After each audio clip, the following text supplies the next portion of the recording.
இப்ப என்ன பிரச்சனை? யார் இவர்கள்? இவங்க எங்கே இருந்து வந்தார்கள்? ஒரு சின்ன ஒரு அறிமுகமாவது நமக்கு தெரிந்திருக்க வேண்டும். இப்ராஹிம் அலைஹிஸ்ஸலாம் அவர்களுக்கு அல்லாஹ் 2 குழந்தைகளை கொடுத்தார். மூத்தவர் இஸ்மாயில் என்று நமக்கு தெரியும், இளையவருக்கு இஸ்ஹாக் என்று குர்ஆன் பதிவு செய்கிறது. இந்த 2 குழந்தைகளும் ஷாம், இன்றைய பலஸ்தீன் என்று நாம் சொல்கிறோம் அல்லவா, இந்த பலஸ்தீனை அரபியில் அன்றைக்கு ஷாம் என்பதாக சொல்லப்படும். இன்றைய பலஸ்தீன், இன்றைய ஜோர்டான், இன்றைய சிரியா, இன்றைய லெபனான், இன்றைய இஸ்ரேல் என்ற இந்த 5 நாடுகளினுடைய ஒட்டுமொத்த பெயர் தான் குர்ஆன் ஷாம் என்பதாக பதிவு செய்யும். அப்ப இந்த ஷாம்ல தான் இஸ்மாயில் அலைஹிஸ்ஸலாம் பிறக்குகிறார்கள், இஸ்ஹாக் அலைஹிஸ்ஸலாம் பிறக்குகிறார்கள்.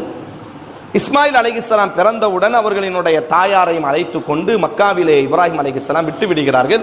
அதற்கு பிறகு அவர்களுக்கு பலஸ்தீனோடு தொடர்பு எதுவுமே இல்லை. வளர்ந்ததெல்லாம் மக்காவில், திருமணம் முடித்தது மக்காவில், மரணித்ததும் மக்காவில் தான். இஸ்மாயில் அலைஹிஸ்ஸலாமும் அவர்களினுடைய தாயாரும். இளைய மகன் இஸ்ஹாக் இருக்கிறார் அல்லவா, சாரா என்று சொல்லக்கூடிய இப்ராஹிம் அலைஹிஸ்ஸலாத்தினுடைய முதல் மனைவிக்கு பிறந்தவர். இந்த இஸ்ஹாக் அலைஹிஸ்ஸலாம் அவர்களும் அவர்களினுடைய தந்தை இப்ராஹிம் அலைஹிஸ்ஸலாம் இந்த இருவரும் சேர்ந்து அல்லாஹ்வுக்காக பலஸ்தீனிலே ஒரு ஆலயத்தை கட்டினார்கள். அந்த பலஸ்தீனில் ஆலயம் கட்டப்பட்ட அந்த நகரத்திற்கு பெயர் ஜெருசூலம் என்று சொல்லப்படும். ஜெருசூலம் என்று சொன்னால் அமைதியின் நகரம். பெயர் தான் அப்படி இருந்திருக்கிறதே தவிர வரலாற்றில் ஒரு முறை கூட அமைதியை அந்த நகரம் சந்தித்ததில்லை. அந்த ஜெருசூலத்தில் எப்படி இப்ராஹிம் அலைஹிஸ்ஸலாமும் இஸ்மாயில் அலைஹிஸ்ஸலாமும் சேர்ந்து காபாவை மக்காவிலே கட்டி எழுப்பினார்களோ, காபா கெட்டப்பட்டு 40 வருடத்திற்கு பிறகு இஸ்ஹாக் அலைஹிஸ்ஸலாத்தினுடைய துணையோடு இப்ராஹிம் அலைஹிஸ்ஸலாம் பலஸ்தீனிலே மஸ்ஜிதுல் அக்ஸா என்று சொல்லக்கூடிய இறைவனுக்காக, இறைவனை வணங்குவதற்காக ஒரு ஆலயத்தை கட்டுகிறார்கள். மூத்த மகனை கொண்டு அரேபிய தீபகற்பத்தில் மக்காவில் ஒரு ஆலயத்தை கட்டியதை போன்று பலஸ்தீனிலே அல்லாஹுவை வணங்குவதற்காக ஒரு ஆலயத்தை கட்டுகிறார்கள். அந்த ஆலயத்திற்கு பெயர் மஸ்ஜிதுல் அக்ஸா. அந்த இஸ்ஹாக் அலைஹிஸ்ஸலாத்தினுடைய ஒரு குழந்தை தான் யாக்கூப் அலைஹிஸ்ஸலாம். யாக்கூப் அலைஹிஸ்ஸலாத்தை தான் இஸ்லாம் என்ன பதிவு செய்யும் என்று சொன்னால் இஸ்ரேல் என்பதாக பதிவு செய்யும், இஸ்ராயில் என்பதாக பதிவு செய்யும். குர்ஆனில் நாம் படிக்கிறோம் அல்லவா, சூரா இஸ்ராயில் 15வது ஜுசுவில் கஹ்ஃப் என்ற அத்தியாயத்திற்கு முந்தைய அத்தியாயம். குர்ஆனில் பல இடங்களில் அல்லாஹ் பேசுவான் அல்லவா, யா பனி இஸ்ராயில், ஓ இஸ்ரவேலர்களின் மக்களே என்று அல்லாஹ் அழைப்பு கொடுக்கிறானே. இந்த இஸ்ராயில் என்று அல்லாஹ் யாரை பார்த்து கூறினான் என்று சொன்னால் யாக்கூப் அலைஹிஸ்ஸலாத்தை பார்த்து அல்லாஹ் கூறினான். யாக்கூப் அலைஹிஸ்ஸலாத்திற்கு இனி ஒரு பெயர் இஸ்ராயில். யாக்கூப் அலைஹிஸ்ஸலாத்தினுடைய குழந்தைகள் மொத்தம் 12 குழந்தைகள். அந்த 12 குழந்தைகளை அல்லாஹ்வும் மார்க்கமும் எப்படி அழைக்கும் என்று சொன்னால் யா பனி இஸ்ராயில், ஓ இஸ்ரவேலர்களின் குழந்தைகளே. யா பனி ஆதம், ஆதமின் மக்களே என்று அல்லாஹ் அழைக்கிறான் அல்லவா. அதே போன்று யாக்கூப் அலைஹிஸ்ஸலாத்தினுடைய 12 குழந்தைகளை அல்லாஹ் எப்படி அழைத்தான் என்றால் யா பனி இஸ்ராயில், ஓ இஸ்ரவேலர்களின் குழந்தைகளே என்று அல்லாஹ் அழைத்தான். யாரை அல்லாஹ் அழைக்கிறான்? யாக்கூப் அலைஹிஸ்ஸலாத்தினுடைய 12 குழந்தைகள். அந்த 12 குழந்தைகளின் வழியாக வந்த ஒரு இனம்தான் இந்த யூத இனங்கள். அது ஒரு இனம், அது ஒரு மதம் அல்ல. அதை அல்லாஹ் மதமாக கொடுத்தான், கலாச்சாரமாக கொடுத்தான். ஆனால் அவர்கள் எப்படி சுருக்கிக் கொண்டார்களே, ஆனால் அதை ஒரு இனமாக சுருக்கிக் கொண்டார்கள், ஒரு குடும்பமாக இந்த 12 கோத்திரத்துக்காரர்கள். அதனால்தான் யாரும் யூத மதத்திற்குள்ளாக நுழையவும் முடியாது, யூத மதத்திலிருந்து யாரும் வெளியே வரவும் முடியாது. நான் யூத மதத்தை பின்பற்றுகிறேன் என்பதாக யாரும் உள்நுழையவும் முடியாது. யூதர்களில் யாரும் எங்கள் மதத்திற்கு வாருங்கள் என்பதாக யாருக்கும் அழைப்பு பணியும் செய்ய மாட்டார்கள். பிறப்பால் வரக்கூடிய ஒரு இனம் அந்த இனம். பொதுவாக பிறப்பால் ஒரு கௌரவம் யாருக்கெல்லாம் இருக்குமோ அவர்களிடத்தில் மிக கடுமையான மூர்க்கத்தனத்தை நாம் பார்க்கலாம். இஸ்லாம் என்ன தலையில் கொட்டி சொன்னது? பிறப்பால் ஒரு மனிதனுக்கு கண்ணியம் அல்ல, நிறத்தால் ஒரு மனிதனுக்கு கண்ணியம் அல்ல, பேசும் மொழியால் ஒரு மனிதனுக்கு கண்ணியம் அல்ல. ஆம், கண்ணியம் என்று சொன்னால் யார் அல்லாஹுவிற்கு விருப்பத்திற்குரியவர்கள் என்று சொன்னால், யார் அல்லாஹுவை அந்தரங்கத்திலும் வெளிப்படையிலும் பயப்படுவார்களோ, யார் மனித சமூகத்திற்கு உதவி செய்வார்களோ, யார் படைத்தவனை மட்டும் ஆராதித்து வணங்குவார்களோ அவர்கள்தான் இறைவனுக்கு உகப்பானவர்கள், நேசத்திற்குரியவர்கள். ஆனால் யூதர்கள் சொன்னார்கள், நாங்கள் என்ன தவறு செய்தாலும் நஹ்னு அப்னாஉல்லாஹி வ அஹிப்பா, நாங்கள் அல்லாஹுவின் குமாரர்கள். வகாலு லன் தமஸ்ஸன நாரு இல்லா அய்யாமம் மஅதூதாத், அவர்களினுடைய நம்பிக்கையை குர்ஆன் தெளிவுபடுத்துகிறது. நரகம் எங்களை தீண்டவே தீண்டாது, காரணம் நாங்கள் அல்லாஹ்வுக்கு நேசத்திற்குரியவர்கள் என்ற நம்பிக்கை உடையவர்கள் அவர்கள். நாங்கள் இப்ராஹிமினுடைய மகன் இஸ்ஹாக்கினுடைய மகன் யாக்கூபினுடைய புதல்வர்கள். நாங்கள் கடவுளுக்கு மிக நெருக்கத்திற்குரியவர்கள். எங்களுக்கு கீழ்தான் உலகம் பயணிக்க வேண்டும்.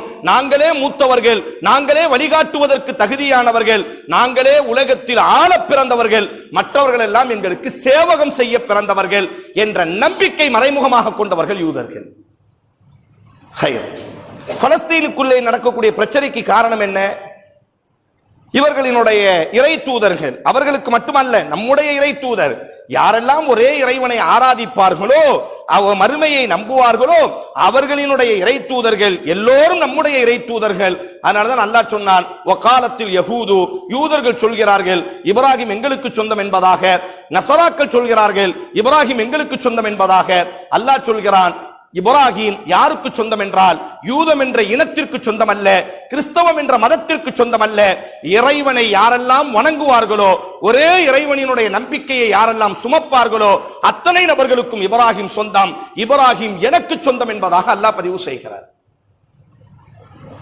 அப்ப இவங்க பலஸ்தீன்ல வாழ்ந்து கொண்டிருக்கக்கூடிய நேரம், இவர்கள் பொதுவாக இவர்களினுடைய குணம் குர்ஆன் சொல்லும் வரலாறும், நாம் ஏதோ குர்ஆனை மட்டும் பேசவில்லை, அவர்கள் எழுதி வைத்திருக்கக்கூடிய வரலாறு. இன்றைக்கும் அவர்கள் கையில் இருக்கக்கூடிய தோரா என்ற புத்தகம், அந்த புத்தகத்தில் இப்படி வருகிறது, அந்த மஸ்ஜிதுல் அக்ஸாவிற்கு எப்படி இறை இல்லமாம் காபாவிற்கு ஒரு கண்ணியம் கொடுக்க வேண்டும், அதே போன்று மஸ்ஜிதுல் அக்ஸாவிற்கு அல்லாஹ் ஒரு கண்ணியம் கொடுக்க வைத்திருந்தான். ஆனால் இவர்கள் அந்த கண்ணியம் கொடுப்பதற்கு தயங்கினார்கள், கண்ணியம் கொடுப்பதற்கு மறுத்தார்கள். மஸ்ஜிதுல் அக்ஸாவிலேயே பலஸ்தீனை சுற்றியே இவர்கள் தவறு செய்ய ஆரம்பித்தவுடன் அல்லாஹ் ரப்புல் ஆலமீன், இவையெல்லாம் கிறிஸ்து பிறப்பதற்கு முன்பாக கிமு கிட்டத்தட்ட ஒரு 4000 ஆண்டுகளுக்கு முன்பு நடந்த ஒரு நிகழ்வை நாம் பேசிக் கொண்டிருக்கிறோம்.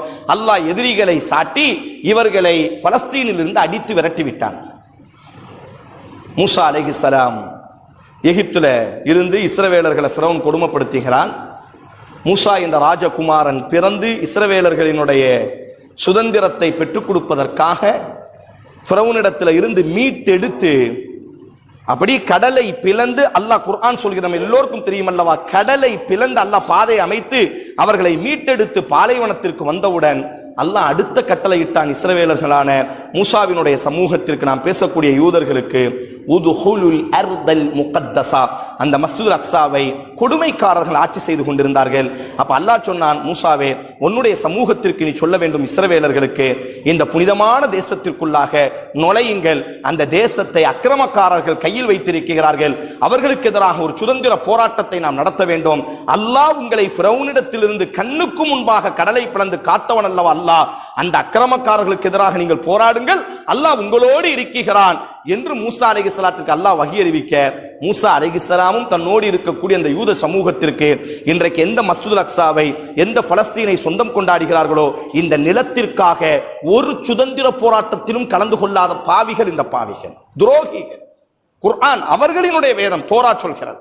மூசா அலைஹிஸ்ஸலாம் சொன்னார்கள், ஃபிரௌனிடத்திலிருந்து மீட்ட அல்லாஹுவால் இந்த அக்ஸாவினுடைய கொடுமைக்காரர்களிடத்திலிருந்து நம்மை மீட்பதற்கு முடியாதா?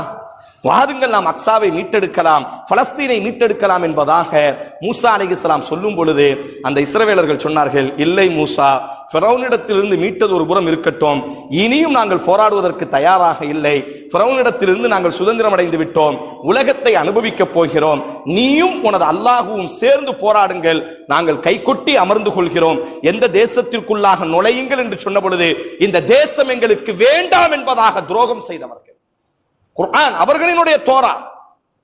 உடனே அல்லாஹ் சொன்னான், 40 ஆண்டு காலம் நீங்கள் சாபத்தை தலையில் சுமந்தவர்களாய் இந்த தீகு பாலைவனத்திலே சுற்றித் திரிவீர்கள் என்று அல்லாஹ் ரப்புல் ஆலமீன், துரிபத் அலைஹிமு ஸில்லத்து வல் மஸ்கனா, உங்கள் மீது இழிவும் வறுமையும் சாட்டப்பட்டு விட்டது என்று சொல்லி 40 ஆண்டு காலம் அல்லாஹ் ரப்புல் ஆலமீன் அவர்களை அனாதையாக, அப்படி நாடோடிகளாக தீகு பாலைவனத்திலேயே அல்லாஹ் சுத்த வைத்தான்.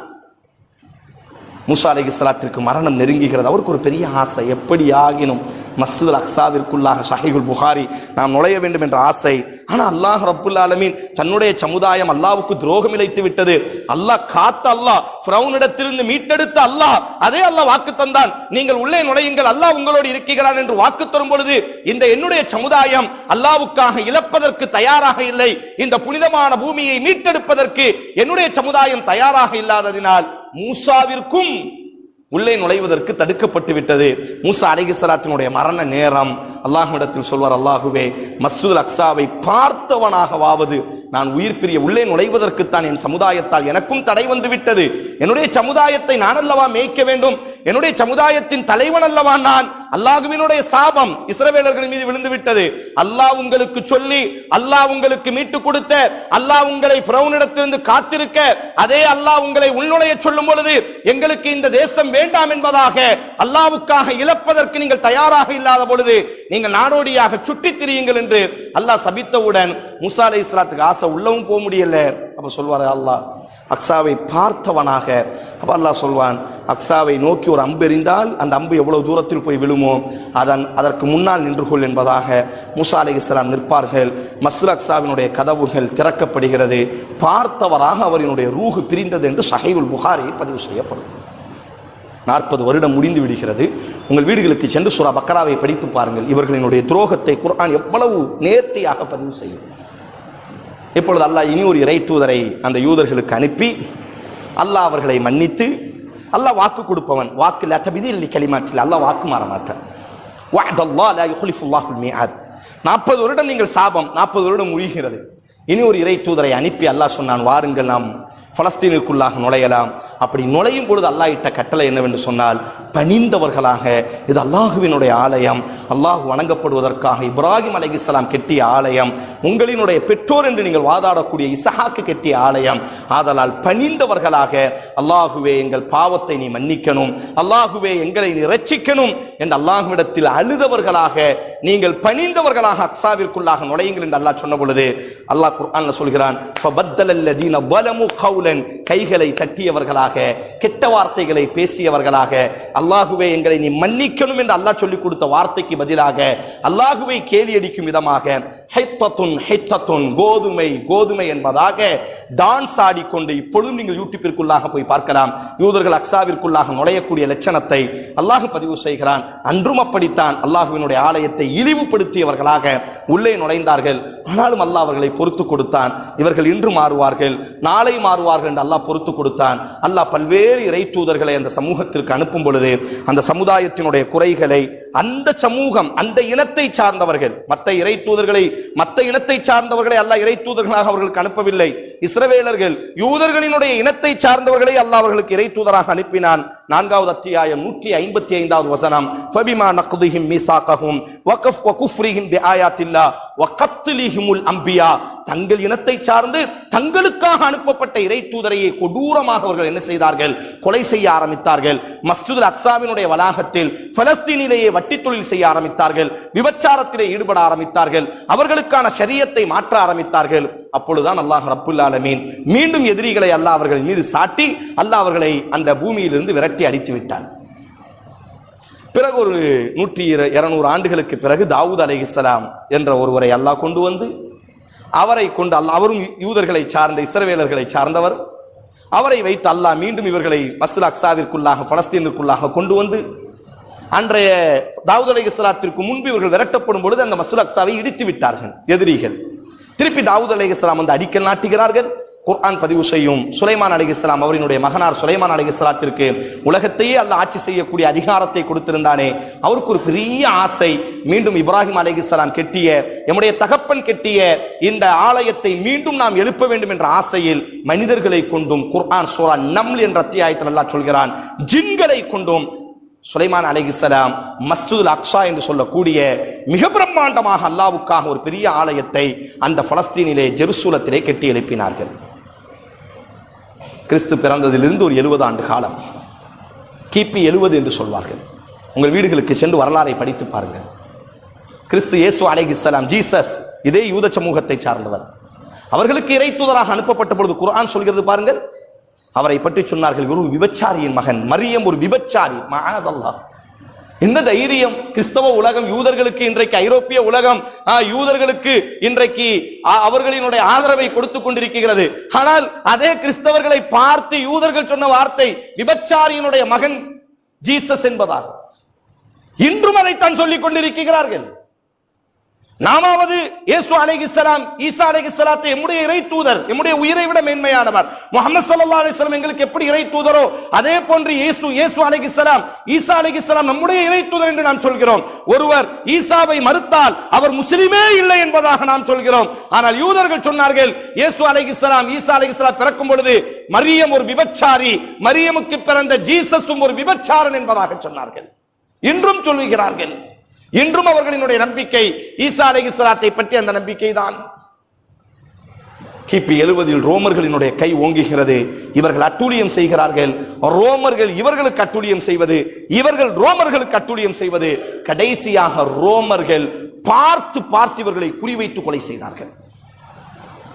இவர்களை எங்கெல்லாம் இன்றைக்கு எந்த ஐரோப்பிய உலகம் எல்லாம் யூதர்களுக்காக இன்றைக்கு வாதாடுகிறார்களோ இதே ஐரோப்பிய உலகம்தான். வரலாறு ஒன்றும் மறைந்து போகவில்லையே, வரலாறு ஒன்றும் இருட்டிலே எழுதப்பட்டதில்லையே, இன்றும் வரலாறு பாதுகாக்கப்பட்டுக் கொண்டிருக்கிறது. இதே ஐரோப்பிய உலகம்தான் தேடி தேடி யூதர்களை கொலை செய்தார்கள். அப்படி உயிர் பிழைப்பதற்காக ஓடி வந்தவர்களில் சிலர் மதீனாவிலே தஞ்சமடைந்தார்கள். மதீனாவுக்கும் யூதர்களுக்கும் என்ன சம்பந்தம்? கிறிஸ்தவர்கள் தேடி தேடி யூதர்களை கொலை செய்யும் பொழுது இனி நாம் உயிர் பிழைத்தால் போதும் என்பதாக உயிர் பிழைப்பதற்காக மதீனாவிற்குள்ளே வந்தார்கள். அல்லாஹ்வின் தூதர் ஸல்லல்லாஹு அலைஹி வஸல்லம் பிறப்பதற்கு கிட்டத்தட்ட ஒரு 1000 ஆண்டுகளுக்கு முன்பாகவே, இவர்கள் என்ன செய்ய, ஒரு 500 ஆண்டுகளுக்கு முன்பாகவே இவர்கள் மதீனாவிலே கிறிஸ்தவர்களிடத்திலிருந்து தங்களை தற்காத்துக் கொள்வதற்காக பல நாடுகளில் போய் கிராமம் கிராமமாக உயிர் பிழைத்தால் போதும் என்பதாக யூதர்கள் தஞ்சமடைந்தார்கள். இவங்களுடைய நோக்கம் நாட்டுக்குள்ள வந்துட்டாங்கன்னா பூர்வீக குடிகளுக்கு மத்தியில் சண்டையை மூட்டி விட்டு இவங்க கையை கட்டி வேடிக்கை பார்ப்பாங்க. அப்படி இருந்த ஒரு பூர்வீக குடி தான் மதீனா அன்சாரிகள் என்று சொல்கிறோமே.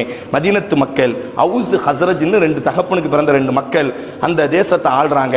யூதர்கள் உள்ள வந்து 2 பேருக்கு ஆயுதத்தை கொடுக்கிறது, 2 பேரையும் சண்டை போட வைக்கிறது. காரணம், நாடோடிகள் வந்தேரிகள் நிம்மதியாக இருக்க வேண்டும். ஆனால் பூர்வீக குடிகள் சண்டையிட்டுக் கொண்டால் மட்டும்தான் முடியும். இவங்க 2 பேருக்கு ஆயுதத்தை கொடுப்பாங்க, 2 பேருக்கு வட்டிக்கு காசை கொடுப்பாங்க. ஆனா தங்களுக்குள்ளே வட்டி கொடுக்க மாட்டார்கள், ஏனைய மக்களுக்கு வட்டிக்கு கொடுப்பார்கள். இவர்கள் செய்ததினால் மதீனா இரத்த காடாக இருந்து கொண்டிருந்தது. 500 ஆண்டு காலம் மதீனாவிலே சண்டைகள் மட்டுமே நடந்து கொண்டிருந்தது. இதற்கு முடிவு கட்டுவதற்காகத்தான் முஹம்மது ஸல்லல்லாஹு அலைஹி வஸல்லம் அவர்களை அல்லாஹ் மதீனாவிற்கு ஹிஜ்ரத் செய்து அழைத்து வந்தார். சரி, அல்லாஹ்வின் தூதர் எவ்வளவு நேசம் பாராட்டினார் தெரியுமா? மதீனாவிற்குள்ளாக வந்தவுடன் இவர்கள் எல்லாம் வேதக்காரர்கள். இவர்கள் எப்படி தலை சீவார்களோ அப்படி ஆரம்பத்தில் தலை சீவினார்கள். இவர்கள் எந்த திசையை நோக்கி வணங்கினார்களோ அந்த மஸ்ஜிதுல் அக்ஸாவை நோக்கி வணங்கினார்கள். காரணம், இவர்கள் வேதக்காரர்கள். இறை தூதர்களினுடைய ஏதோ ஒரு தொடர்பு இருக்கிறது என்ற நம்பிக்கையில் அல்லாஹ்வின் தூதர் ஒப்பந்தம் செய்தார்கள். மதத்தால் நாம் வேறுபட்டாலும், கொள்கையால் வேறுபட்டாலும், நாட்டால் நாம் எல்லாம் ஒன்றுபட்டவர்கள் அல்லவா? உங்கள் எதிரிகள் நமது எதிரி, எங்கள் எதிரிகள் உங்கள் எதிரி, எங்கள் எதிரிக்கு நீங்கள் உதவக்கூடாது, உங்கள் எதிரிக்கு நாங்கள் உதவ மாட்டோம் என்று வந்தவுடன் அல்லாஹ்வின் தூதர் மதீனாவிலே இருந்த பனு கைனுகா, பனு குரைவா, ஹைபர்ல இருந்த யூதர்களை எல்லாம் கூப்பிட்டு ஒப்பந்தம் செய்தார்கள். ஆனா இவங்களினுடைய குணம் எவ்வளவுன்னா, நாய கழுவி எவ்வளவு சுத்தம் பண்ணி நடுவீட்டில் வச்சானோ பழமொழி சொல்வார்கள் அல்லவா? அல்லாஹ்வின் தூதர் ஹிஜ்ரி 5ஆம் ஆண்டு அஹ்ஸாப் யுத்தத்தில், குர்ஆன்ல சூரா அஹ்ஸாப் 22வது அத்தியாயம், அல்லாஹ் இதை நிகழ்வாகத்தான் அல்லாஹ் அனுப்பினான்.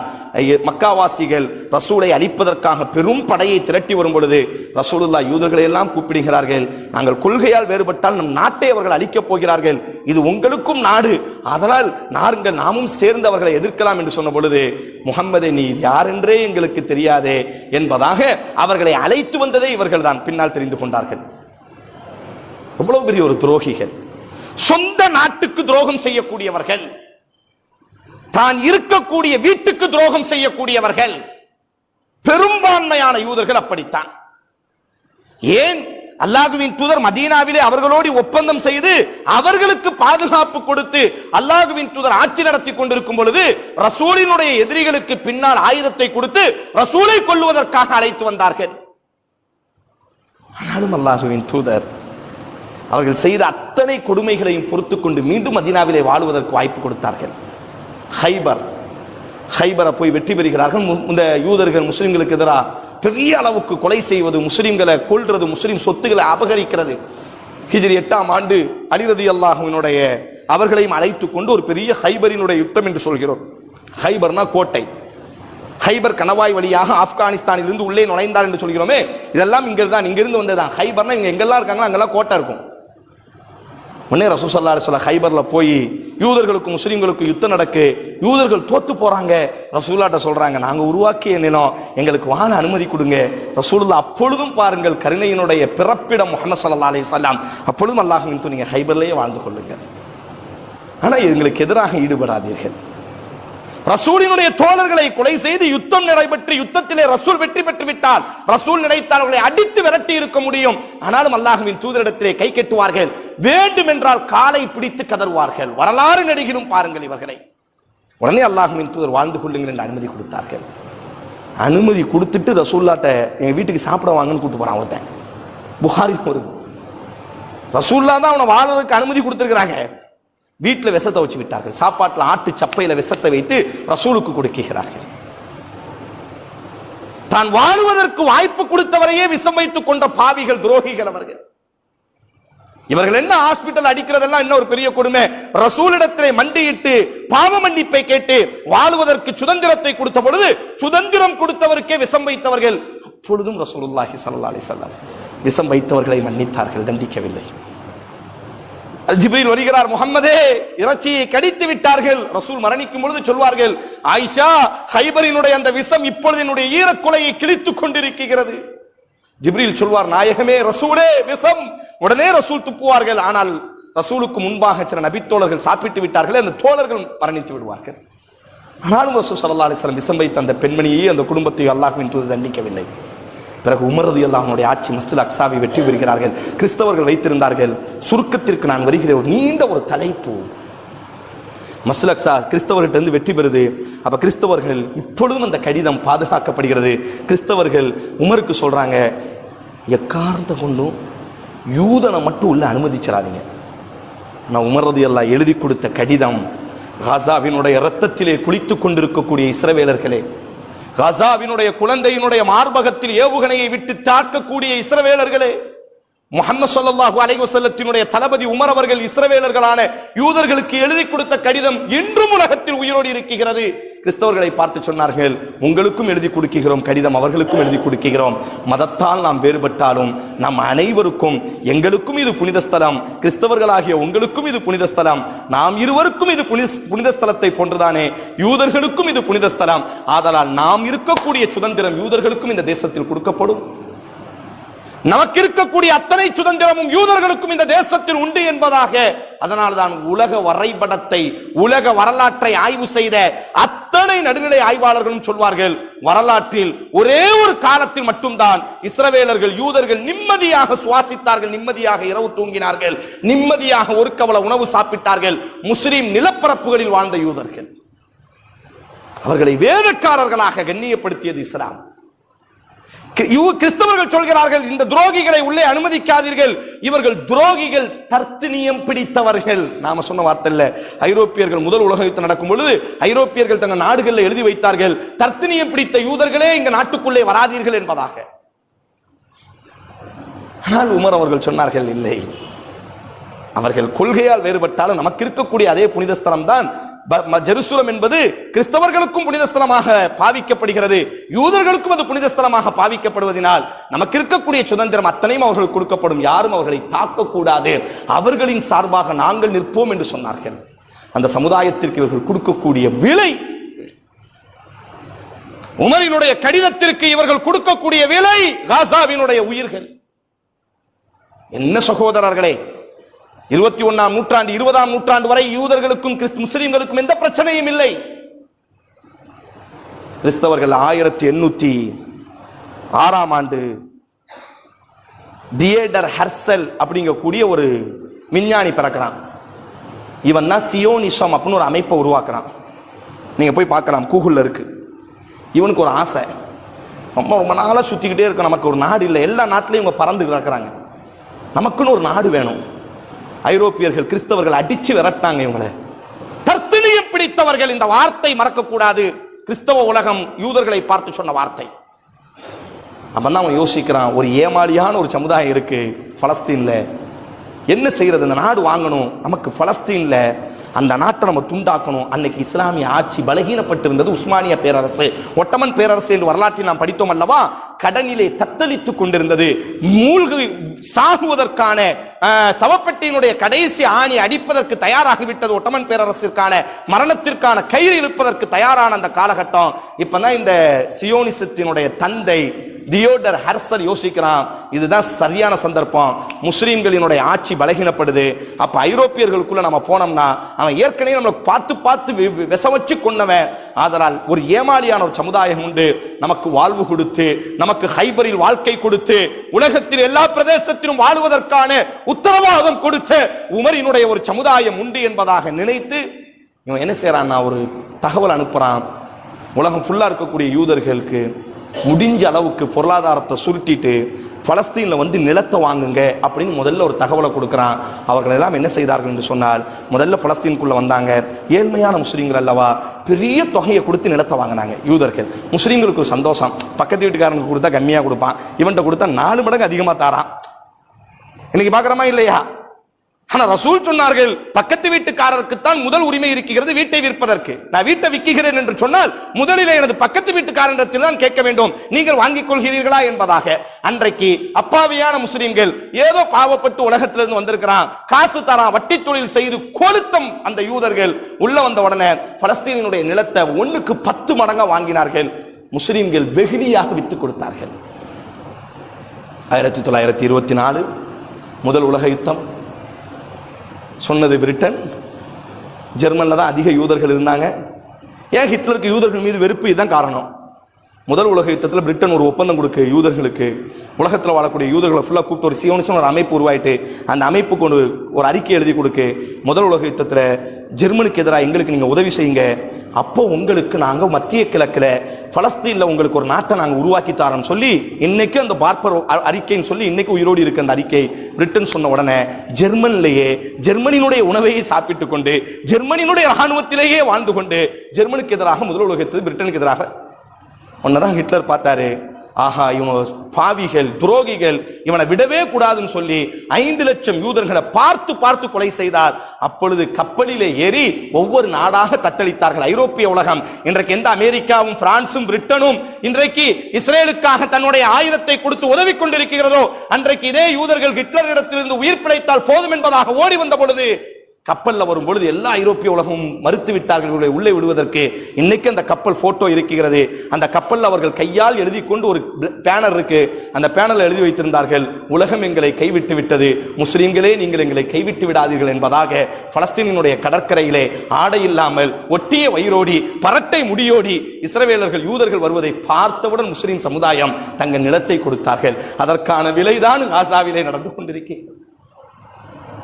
முதல் உலக யுத்தம் ஹிட்லர் பார்த்து பார்த்து கொன்ற பொழுது எந்த ஐரோப்பிய உலகமும் அத்தனை ஐரோப்பிய உலகமும் தங்களினுடைய கதவை அடைத்து விட்டார்கள். பலஸ்தீனிலே வந்து கண்ணீர் வடித்தார்கள், உலகம் எங்களை கைவிட்டு விட்டது, நீங்கள் எங்களை கைவிட்டு விடாதீர்கள். முஸ்லிம்கள் வரவேற்றார்கள். தாமதம். 2ஆம் உலக யுத்தம் முடிவுக்கு வருகிறது 1947. எந்த தேசம் உயிர் பிழைப்பதற்கு வாய்ப்பு கொடுத்ததோ, எந்த தேசம் ஆடை அணிவதற்கு வாய்ப்பு கொடுத்ததோ, எந்த தேசம் எல்லா ஐரோப்பியர்களும் பார்த்து பார்த்து கொலை செய்த பொழுது, ஐரோப்பியர்கள் அனைவரும் தர்த்தனியம் என்பதாக ஒதுக்கி வைத்த பொழுது, எந்த பலஸ்தீன் தேசம் கைகோர்த்து கையோடி நெஞ்சோடி அரவணைத்துக் கொண்டதோ, அந்த யூதர்களுக்கு 1947 பிரம்மாண்ட வளர்ச்சி அடைந்தது. அமெரிக்கா 2ஆம் உலக யுத்தத்தில் வெற்றி அடைஞ்சிச்சு. அமெரிக்காவினுடைய தயவோடு சொந்த அடைக்கலமான தேசத்தையே 2ஆக பிரித்து இன்றைக்கு அந்த தேசத்தையும் ஆக்கிரமித்து கடைசியாக காசா 25-35 கிலோமீட்டர் என்ன நடக்க போதுன்னு தெரியல. நடந்து கொண்டிருக்கக்கூடிய நிகழ்வை பார்த்தால் இன்னும் ஒரு சில மாதங்களில் அந்த நிலமும் இஸ்ரவேலர்களிடத்திலே சென்றுவிடும். 80 வருடத்திற்கு முன்பாக ஒடுக்கப்பட்ட சமூகத்திற்கு அரவணைத்த அந்த சமுதாயம் கடைசி நிலத்தையும் இப்பொழுது இழப்பதற்கு தயாராகிவிட்டது. இதுதான் துரோகத்தினுடைய ஒரு சுருக்க வரலாறு. أقول قولي هذا وأستغفر الله لي ولكم ولسائر المسلمين فاستغفروا إنه هو الغفور الرحيم.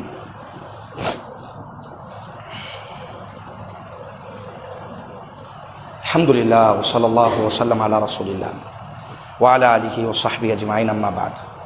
நண்பான உறவுகளே, நடந்து கொண்டிருக்கக்கூடிய நிகழ்வுகள் இவ்வளவுதான். 5000 ஆண்டுகளுக்கு முன்பிருந்து இப்ராஹிம் அலைஹிஸ்ஸலாத்தினுடைய அந்த காலத்திலிருந்து தற்பொழுது வரை எந்த தேசம் ஒரு 100 வருடத்திற்கு முன்பு வரை நமக்கும் அவர்களுக்கும் எந்த பகையுமே கிடையாது. கிறிஸ்தவர்களுக்கு அவங்களுக்கு தான் பகை.